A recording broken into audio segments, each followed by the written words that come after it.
அதில் வந்து டைட்டில் வந்து ஸ்கோரல் டைப்பில் வந்து நம்ம ரோலிங் டைப்பில் வந்து எப்படி டைட்டில் பண்ணுறதுன்னு பார்க்கலாம். ஓகே, இது வந்து ஸ்டில்லு.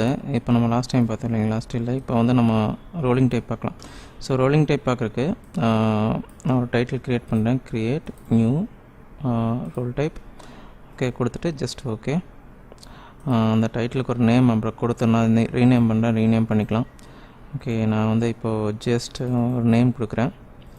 நான் இது வந்து கீழே வந்து அப்படியே வந்து ஸ்கோரில் ஆகிற மாதிரி, அதாவது இங்கே அப்படியே ஃப்ளாஷ் நியூஸ் போகிற மாதிரி, இப்படியே லெஃப்ட்லேருந்து ரைட்லேருந்து லெஃப்ட் போகிற மாதிரி பண்ணுறேன்னு வச்சுக்கோங்களேன். ஸோ நான் இங்கே வந்து டெக்ஸ்ட் கிளிக் பண்ணிக்கிறேன். கிளிக் பண்ணிட்டு டைப் பண்ணிக்கிறேன். ஓகே, இதை காப்பி பண்ணிக்கிறேன். இங்கே நான் இதை பேஸ்ட் பண்ணிக்கிறேன். ஓகே, ஸோ கொடுத்துட்டு இந்த டைப் டெக்ஸ்ட் வந்து ரொம்ப பெரிய ஃபாண்ட் ஸ்டைலெல்லாம் கொடுக்க வேண்டாம். நார்மல் டெக்ஸ்ட் ஃபாண்ட் ஸ்டைலே கொடுத்துக்கலாம். ஸோ அதனால் என்ன பண்ணுறேன்னா ஃபாண்ட் ஸ்டைல் வந்து சேஞ்ச் பண்ணிக்கலாம். கொடுத்துட்டு தென் அதோடய ஃபாண்ட் சைஸ் வந்து கம்மி பண்ணிக்கிறேன். ஓகே, ஸோ இது வந்து ஜஸ்ட்டு இந்த இதுக்கும் இது வந்து ஆக்சுவலாக இதை டிஸ்டர்ப் பண்ணாது. நம்ம எங்கே மூவ் பண்ணிக்கலாம். இப்போ நம்ம இது மட்டும்தான் நம்ம கான்சன்ட்ரேட் பண்ணோம். ஸோ இது வந்து இப்போ இங்கேருந்து இங்கே ஃப்ளோ ஆகிற மாதிரி காமிக்கணும். ஸோ அதுக்கு என்ன பண்ணணுன்னா, நான் இங்கே போய்ட்டு விண்டோவில் இங்கே பார்த்தீங்கன்னா ரோல் அண்ட் கோரல் ஆப்ஷன் இருக்கு இல்லையா, இதில் போய்ட்டு நம்ம வந்து ரோலாக இல்லை கோரல் லெஃப்ட் டு ரைட்டா இல்லை ரைட் டு லெஃப்டா அப்படிங்கிறது கொடுக்கணும். நான் வந்து லெஃப்ட் டு ரைட் கொடுக்குறேன்னு கொடுத்துக்கோங்களேன். இது start frame. So start roll off கொடுக்கணும் அப்படின்னா அது எந்த ஃப்ரேம்லேருந்து கொடுக்கலாம். அப்படின்னா இதில் வந்து நான் ஸ்டார்ட் கொடுத்துக்கிறேன். ஸ்டார்ட்னா ஈஸி இன், அதாவது இது அனிமேஷன் டைப்பு. ஈஸி இன் அப்படிங்கிறது, ஈஸி அவுட் அப்படிங்கிறது வந்து அனிமேஷன் டைப்பு. ஸோ ஈஸி இன் கொடுத்துட்டு அதே மாதிரி எண்ட் ஸ்க்ரீன் வரைக்கும் கொடுத்துட்றோம். ஸோ அதாவது ஸ்டார்டிங் ஃப்ரேம்லேருந்து எண்ட் ஃப்ரேம் வரைக்கும் நம்ம கொடுத்துடலாம். ஓகே, ஜஸ்ட் ஓகே கொடுத்துட்டு அப்படின்னா இப்போ ஆக்சுவலாக வந்து நான் இப்போ பாருங்கள், இதை கொண்டு வந்து நான் வந்து ரோல் ரீநேம் பண்ணிக்கிறேன். Roll title. Okay, so sorry, rename and title. Okay, so இதை இப்போ நான் கொண்டு வந்து இங்கே ட்ரா பண்ணுறேன்னு வச்சுக்கோங்க. இப்போ பார்த்தீங்க அப்படின்னா இது கீழே வந்து அது அப்படியே ப்ளே ஆகிட்டே இருக்கும். ஸோ இதை வந்து நான் என்ன பண்ணுறேன், லாஸ்ட் வரைக்கும் கொண்டு வந்து வச்சுக்கலாம். ஓகே, ஸோ ப்ளே பண்ணலாம். ஸோ இப்போ இது பார்த்தீங்க அப்படின்னா கீழே ப்ளே ஆகிட்டே இருக்கும்.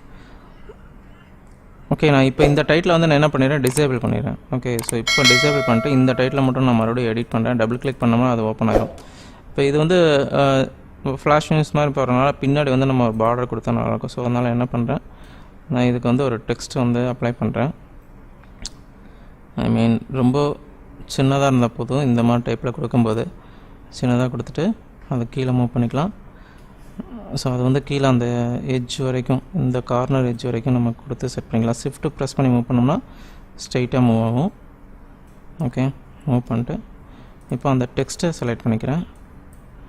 இருங்க, இந்த டெக்ஸ்ட்டை மேலே மூவ் பண்ணி ஃபஸ்ட்டு இந்த டெக்ஸ்ட்டை மேலே மூவ் பண்ணி கொண்டு வந்துக்கலாம்.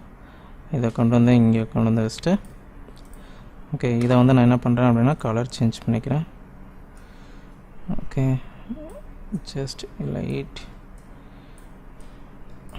எல்லோயிஷ் கொடுத்துட்டு ஓகே, ஸோ இது ஃப்ரண்ட்டில் கொண்டு வரணும். ஸோ ஃப்ரண்ட்டில் கொண்டு வரக்கு நம்ம என்ன பண்ணணும், ஆக்சுவலாக வந்து அரேஞ்ச் ரைட் கிளிக் பண்ணி arrange bring to front. So front கொண்டு வந்துட்டோம்னா இது மேலே ஃப்ரண்ட்டில் கொண்டு வந்துடும். ஸோ நான் இதை என்ன பண்ணுறேன், ஒரே டைட்டில் 2 டைம் கொடுக்கணும். ஸோ இது 2 டைம் இப்போ ஒரு இது போயிடுச்சுன்னா இன்னொன்று வராது இல்லையா. ஸோ நான் என்ன பண்ணுறேன்னா காப்பி பண்ணிக்கிறேன். ஸோ இந்த டெக்ஸ்ட்டை வந்து காப்பி பண்ணிவிட்டு கொஞ்சம் எண்ட் போயிட்டு இங்கே போயிட்டு கொஞ்சம் பேஸ்ட் பண்ணிவிட்டு மறுபடியும் அகைன் பேஸ்ட். ஸோ ஒரே இது தான் ரிப்பீட் ஆகும்.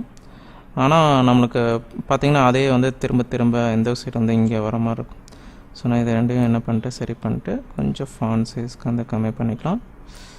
ஓகே, நீங்கள் ஃபாண்ட் ஸ்டைல் சேஞ்ச் பண்ணுறதுனா சேஞ்ச் பண்ணிக்கலாம். அதாவது எந்த டைப் ஆஃப் ஸ்டைல் வேணும் அப்படிங்கிறதுல கொஞ்சம் ஷேடோ வேணும் அப்படின்னா அதில் ஷேடோ ஆட் பண்ணிக்கலாம். ஓகே, ஷேடோட வேறு ஏதாவது ஸ்டைல் ஷேடோ வேணால் ஷேடோ ஆட் பண்ணிக்கலாம். பட் இதுக்கப்புறம் நான் ஃபாண்ட்டை வந்து சேஞ்ச் பண்ணுறேன்.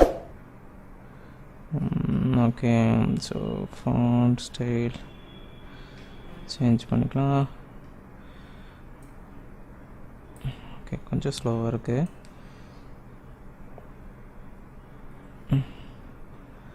ஓகே, ஸோ இதில் போய்ட்டு இப்போ ஃபாண்ட் ஸ்டைல் நான் சேஞ்ச் பண்ணிக்கிறேன். இதுக்கப்புறம் இதோட கலரை சேஞ்ச் பண்ணிக்கிறேன். ஓகே, ஆக்சுவலாக இதுக்கு லீனியர் கிரேடியன்ட்லுக்கு நான் சாலிட் கொடுத்துட்டு இதோட கலர் நான் சேஞ்ச் பண்ணிக்கிறேன். ஓகே ஓகே ஆனால் ஷேடாக இருக்கும், ஏன்னா ஷேடாக வந்து இதோட எஃபெக்ட்டு. அதுக்கப்புறம் நம்ம சேஞ்ச் பண்ணிக்கலாம். இது வந்து ப்ரீ டிஃபைன்டட் தான், அதுலேருந்து நம்ம மறுபடியும் வந்து சேஞ்ச் பண்ணிக்கலாம். ஓகேங்களா? ஸோ இப்போ கொடுத்துட்டு ஓகே கொடுத்துடலாம். இப்போ வந்து நான் ப்ளே பண்ணுறேன். ஓகே, ஸோ அதில் பேக்ரவுண்டில் வந்து ஒரு பார்டர் இருக்கும். ஸோ அது அப்படியே மூவ் ஆகிட்டு இருக்கும். இந்த பேக்ரவுண்ட் வந்து இது கூட இன்னும் பெருசு பண்ணணும். ஸோ இதை நான் என்ன பண்ணுறேன், மறுபடியும் டபுள் கிளிக் பண்ணி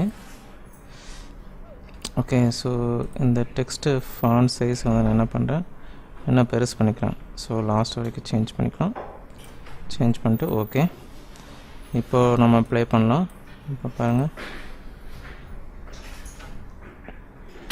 ஸோ இது வந்து மறுபடியும் ப்ளே ஆகிட்டே இருக்கும்.